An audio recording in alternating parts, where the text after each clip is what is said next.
Happy Metaphysical Monday, everybody. Today I want to talk about something very basic, but very pervasive and super important to our culture, to our livelihoods, to our happiness. And it's this concept, the concept of knowing thyself.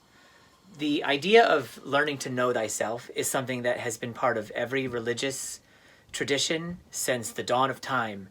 It was Jesus's core message, Buddha's core message. It's the core message of almost every religion that we have. It's two things, two pillars, to know thyself and to love one another as you wish to be loved. The know thyself part, though, is what I want to focus on today, because knowing ourselves can be a very tricky thing. We have this thing called the ego, which thinks of itself as our entire self, and therefore when we live in the ego, we don't realize that there's this whole other rest of ourself that is also trying to communicate with us, namely the body. And the body, we now know from modern science, has a little tiny brain inside the heart, and that the entire gut is lined with brain cells. The same types of cells that are in your brain line your gut, and the same types of cells that are in your brain form a little tiny mini brain in your heart. So to establish a mind-body connection is a huge aspect of knowing ourselves fully. And also the mind-body connection allows us to glean wisdom and direction for which way we should go in life on a moment-by-moment basis, or in long-term big goals like should I buy this house, or also like should I turn left here. In both of those cases, the minutia and the major, to have a connection to your body and to be able to understand and read your body's navigational equipment will come in extremely handy. So I want to share with you guys a sort of process that you can use to sink back into your body. And but before I do that, I just want to explain a little bit more about why this is so important.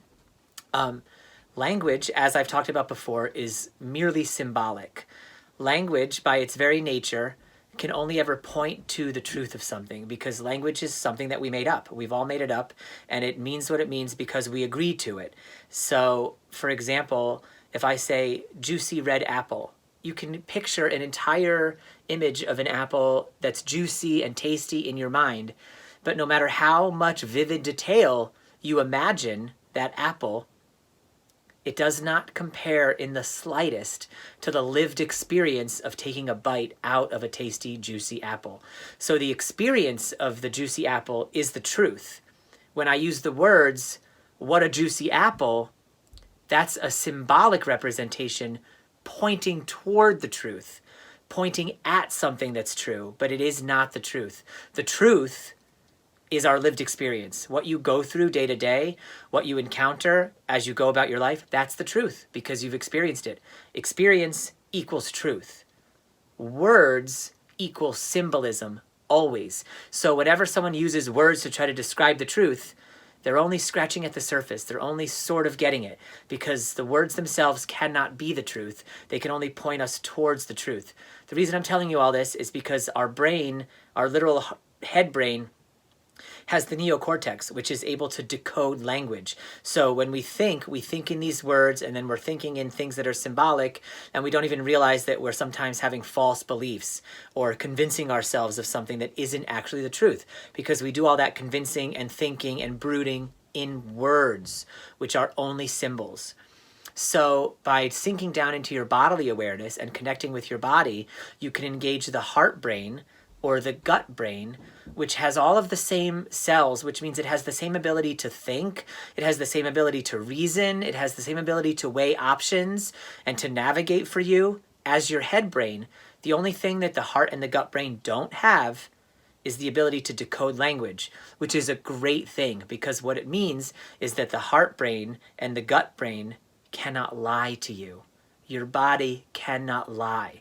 So when you have a question and you ask your brain about it, your brain can think its way to a falsehood and give you the wrong instructions about where to go, no matter how adept you are at thinking things through. Your heart and your gut, on the other hand, can only give you the signals they give you in the form of either enthusiasm, joy, excitement, or dread, fear, anxiety. And usually that first set of emotions is a yes, and the second set is a no. There's a little tricky thing there with fear where you have to sort of decode whether that fear is a fear of trying something new or it's a dread from your body telling you, no, that's not right for you. And there are ways to distinguish that as well. If the fear comes mixed with excitement, it's probably a yes that's challenging. If the fear comes mixed with dread and a closed-in feeling, a shackles-on feeling, as Martha Beck would say, then that's probably a clear no. So it's super important to reconnect with our body, because our body has the brain, the thinking ability to tell us yes or no in any given circumstance, and it has the ability to do that without words, which muddy it up and lie to us. So our mind-body connection is a huge asset the more we cultivate it. The way you can cultivate your mind-body connection is when you have something that you want to know, when you have a question in mind, before you ask that question, you just take a few deep breaths, like breathe in,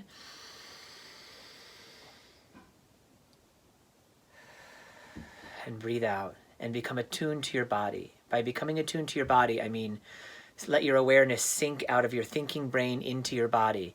What parts are achy, what parts are cold, what parts are itchy. And as you put your awareness into your body's mind, brain comes alive. Your body awareness starts to activate.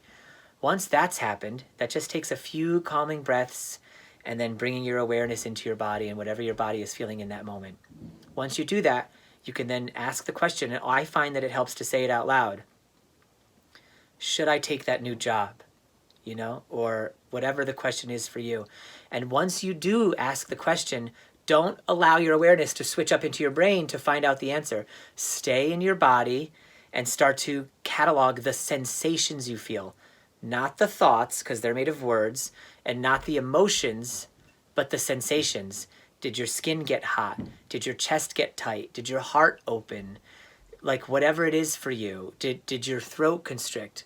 Whatever those sensations are, catalog those first, and then you can start to get a sense of what those sensations bring up for you emotionally. And then you start to have your answer. Did it feel liberating? Did it feel closing? Did it feel shackles on? Did it feel shackles off? Did it feel exciting? Did it feel dreadful? These are versions of a yes or a no from your body.